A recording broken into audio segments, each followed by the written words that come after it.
Hello, I'm John Humiston, MD. I'd like to address some of the health crises that are facing our nation.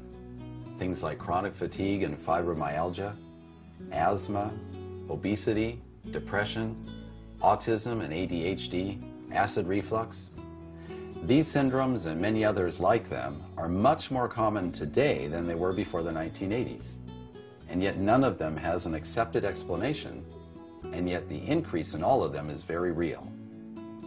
Through our work at the William Hitt Center, interviewing and treating thousands of seriously ill patients, we found that the remarkable explanation for all of these is that they have the same basic source, and that source is an infection.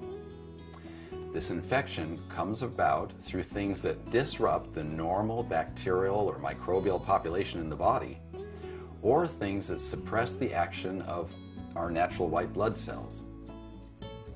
These practices that cause these disruptions are common in modernized countries, the countries where fibromyalgia and anxiety and depression, etc., are very common. These practices are simply, number one, the use of antibiotics, very widespread since the 1950s. Secondly, the use of chlorinated water in swimming pools, which essentially is a very strong antibiotic also. Third, the introduction and use of birth control hormones in the woman's body. High fructose corn syrup and malted barley flour and various other things in our diet, new since the 1980s. Exposure to lots of pesticide, even the excess use of beer, red wine, vodka.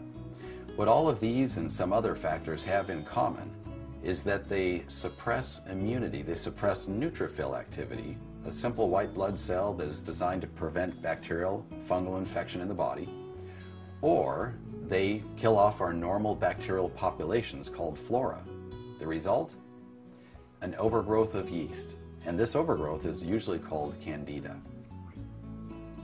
Candida, or yeast, would stay in its normal situation in the body under normal circumstances. However, our bodies were not designed for the exposure to the antibiotics, for chlorine exposure, for birth control hormones, for high fructose corn syrup.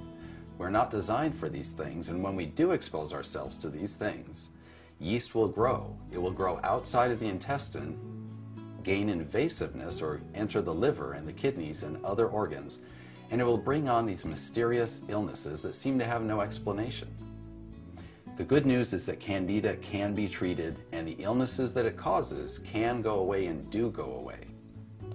Through our experience with these many patients having Candida at the William Hitt Center, we have found that a three-part program is very effective in getting Candida under control.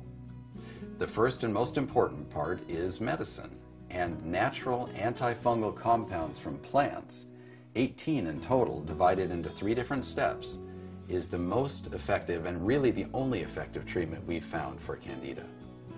The second part of this treatment program is diet, a scientifically researched, clinically proven diet that avoids fermented foods and has them prioritized in order of how much they feed Candida.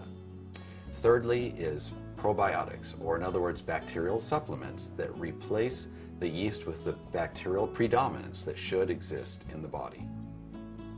There are many other approaches offered for Candida, but they generally don't work because they lack comprehensiveness. They simply aren't complex and effective enough to get Candida under control, being such a resilient and tenacious organism. They'll rely on some simple agent that hopefully will eradicate the Candida by digesting it or overwhelming it with some type of bacteria, but in general they simply don't work, and people remain with their symptoms of migraines, fatigue, food reactions, etc. I'd like to invite you to log on to candidamd.com, www.candidamd.com, or call 1-800-778-9006 to get started on your 60-day Candida treatment, the most effective Candida treatment available. I look forward to you having success in regaining your health and vitality.